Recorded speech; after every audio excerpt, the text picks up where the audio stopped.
Hi guys, welcome back again. I'm Inês Alves from The Next Big Idea. We're here live at Web Summit at the center stage in a series of conversation that are powered by Portugal Tech and sorry guys, a lot of conversation right now. It is like no. So a series of conversation that are powered by Portugal Tech and by the European Investment Fund.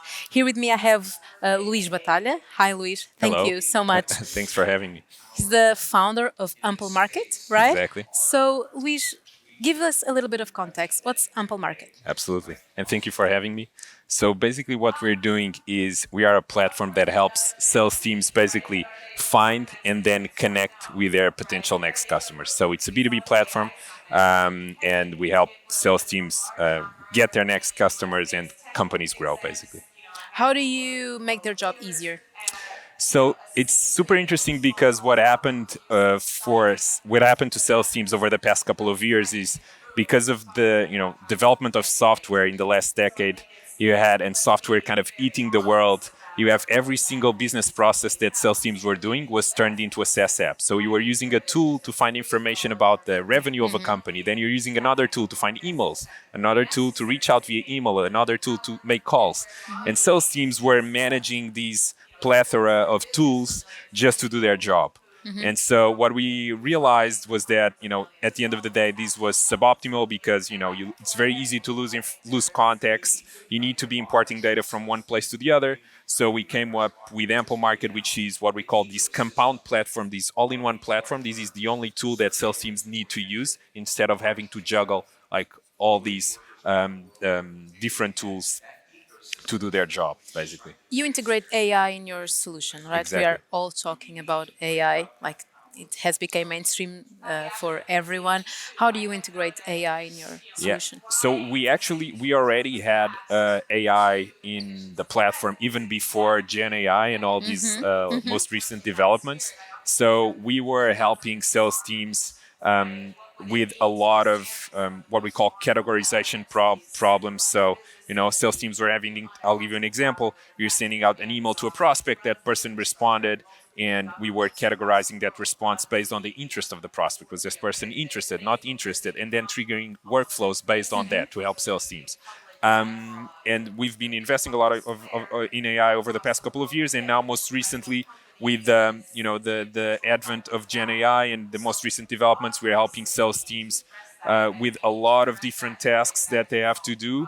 To just give you an example, we are helping sales teams spend a lot of hours per day kind of trying to find signals about companies and people and trying to connect and find the best way to connect to a certain prospect.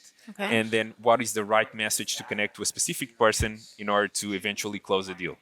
And so we use Gen AI to leverage our data to help you create really personalized first touches that you can use when reaching out to someone. This is an example of an application of AI within our product. And also, then we also have another product that we are about to launch that helps you then, once you get a response from a prospect, then handle common objections and push that to a Okay. meeting. So we're very bullish about the impact of AI on the day-to-day of sales teams going forward. In your last round, 12 million, right? In 2022, what has changed for you?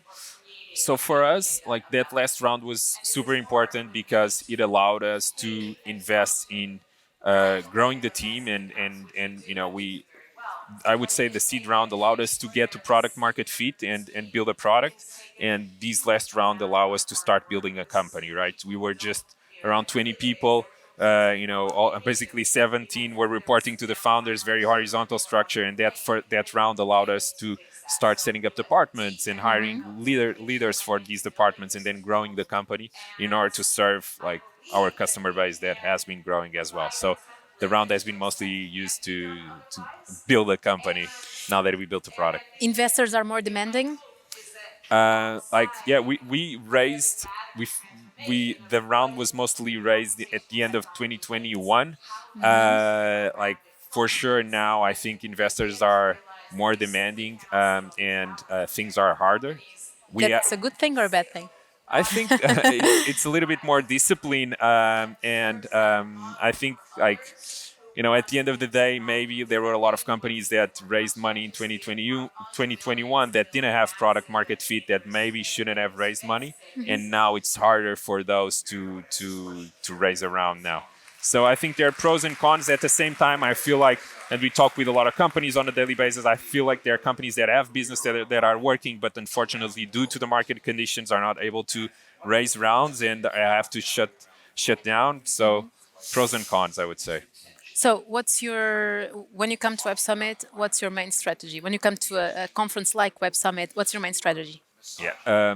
So I think like there are basically two main strategies here. We have a lot of potential customers here at the event. Like we have a lot of sellers that are in the event. They have a lot of booths with salespeople that for us like are our ideal customer and that we're talking to. Also some customers here. And like we've been meeting investors as well. That's I would say those are the two main objectives of the event for us. So Coming to sales something like this. and talking to some investors. Okay, so when you look to 2024, how do you see it? Good year, bad year? Yeah, I think like some of the challenges that companies faced in 2023, they are probably still gonna face at least in the beginning of 2024. That's what I think it's gonna happen. You're seeing more and more. You know, it's harder to raise money. Which of course ends up happening is like companies have less money to then buy software. Sales cycles are longer. A lot of companies struggling. I think that's going to still happen in 2024. But at the same time, a lot of good things happening, especially with AI, and a lot of companies deploying AI in their products. So I think that also is going to be super interesting to see what happens in 2024, and hopefully things start to turn around. And there are a couple of interesting trends that, for instance, play in our favor. You're seeing a lot of pressure to consolidate, right? You have the finance departments now being involved and asking teams to cut their tools and have less tools that do more. So we have a lot of pressure to consolidate, which plays in our favor. But yeah, I'm optimistic that maybe for the second half of the year we're gonna see like It's not easy to turning. build a company, right? But it's exciting. So. It is definitely exciting. Luis, thank you so much for joining us Thank here you for having today. me. So, guys, as you know, we've been live all day at LinkedIn, Next Big Idea LinkedIn. So you can see the previous conversations at LinkedIn and join us for a last one in a few minutes. See ya.